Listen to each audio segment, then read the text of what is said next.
It can be daunting when you're setting up to become a streamer, especially the audio setup. Remember, kids, audio is more important than video, and while it can be tough to screw this up, it can also be easy to be led astray by all the different options out there. So then, let's do a few streamer setups, from the super cheap to extreme. And these setups will include everything you need to get the audio into your computer, as well as the interface for your video. As for headphones, I'm skipping them. It seems every time I recommend some, it gets glossed over. So if you want, go for the Audio-Technica AT20X or just use earbuds. Cool. And of course, we're starting out with the super cheap. And this one's pretty simple. I know there's a lot of mics out there that look all snazzy and are super cheap. And while I haven't had the time or patience to test them all, I think you kind of have to go with the Maono PD200x. It sounds okay, got a little burst of RGB to tell everyone how serious you are as a gamer, and it does have a program to go along with it, with some very simple processing and EQ. Now, I wasn't a big fan of most of the companion app, but again, here's a mic that goes on sale for about 55 bucks at times, so you get what you get. Now, if you want to see my review on it, you can check it out up here. Let's just say, for a starter, you could do much worse. As for the capture card for your video, if you're so inclined, I would go with something cheap, like the knockoff from the Elgato Cam Link. You can get them as low as $13 at the time of shooting this video, but let's not be too optimistic about this. This is a certain future upgrade on both fronts. The mic should last you longer than the capture card, though they will both have to be replaced in the near future. That said, with just those two things, an investment of around $80 to $100, you're up and running.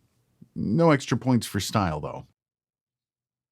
Well, what if you aren't dead broke and you have a bit of extra change in your pocket burning a hole? What kind of streaming setup is a bit of a step up? Well, we're going to go with a full upgrade on the microphone. This time we're looking at the Rode XCM50. I can't seem to find my Rode XCM50. This is the XDM100, but let's play pretend. This is quite the jump in price though, but also it's a massive jump in quality and features. The Rode X lineup introduces a bunch of versatility with Unify.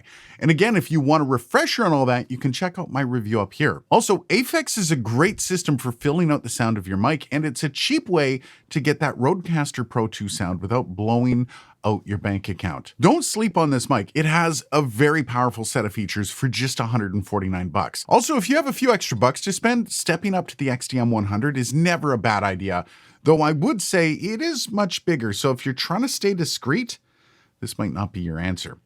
As for capture, well, this is one of those tough decisions. If you're capping out on funds, perhaps go with the same option that was offered up in the super cheap package. Just remember though, it will be the weak link in this setup, and it will need an upgrade once you fill the coffers up a bit more.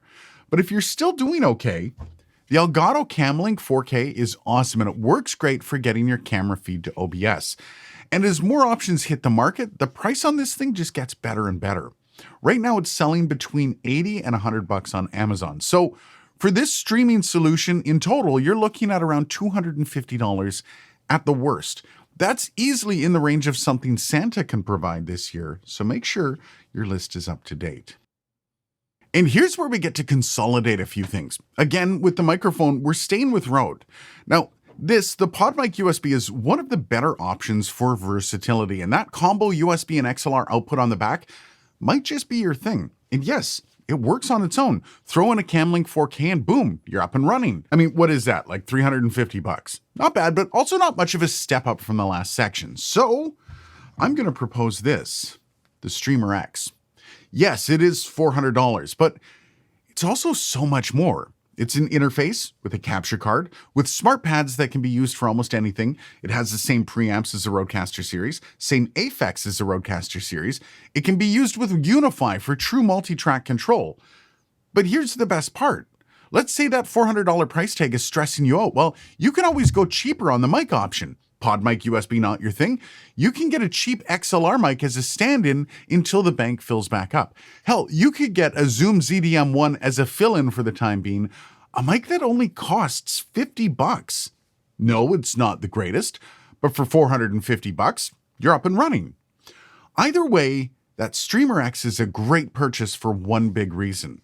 This is something you can run with from day one and not have to upgrade for some time, if ever. And even better, if it breaks, I don't know a better company for replacing units than Rode. Okay, so here's the thing. I could just throw a bunch of expensive gear at you and say, here you go, that's the ultimate. But there's no fun in that. So let's go with some great concepts, and then I can tell you some tweaks that you can do to make this more expensive if that's your wish. First, let's start out with the mic. And to use one of Bandrew's lines, you've been listening to it this whole time. Because I'm thinking off camera is the way to go. It's actually a pretty decent flex. Great audio without a mic and frame.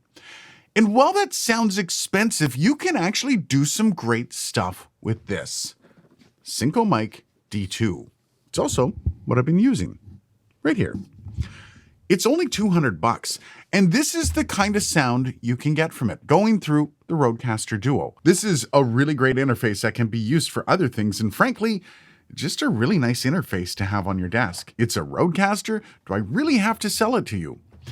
As for the video aspect, we do find ourselves back at the separate capture card, but that said, I don't think I'm going to change up my original decision there. The Cam Link 4K is a steady performer, and it's under $100. So with all that said, you're looking at around the $700 mark for this ultimate streamer package. Now, if there are some things you would want to upgrade or perhaps downgrade, sure. Let's start with the microphone. The Rode NTG series is pretty legit, from the actual NTG up to the NTG4, depending on how much you want to spend. The NTG is an on-camera shotgun that can be mounted anywhere, but also it can work over USB, and guess what? It can be plugged into the Rodecaster series as a USB. Very cool. All the way up to the Rode NTG4, a decent chunk of change more, but it is a fantastic shotgun mic, and you won't be able to complain about the quality. But let's say you want to do that, but the Duo is still a bit much for you. Well, you can lower the cost of this package by a fair bit and go with the old Streamer X. Not only is it cheaper than the Duo, but then you don't need the added expense of the Cam Link 4K, so it's actually a bit of a win-win. This is the package where you actually have full reign to pick and choose your perfect setup. The only thing that actually might hold you back is your bank account. By the way, I have all this stuff linked down below if you want to check it out for yourself. Cheers. Thanks for watching.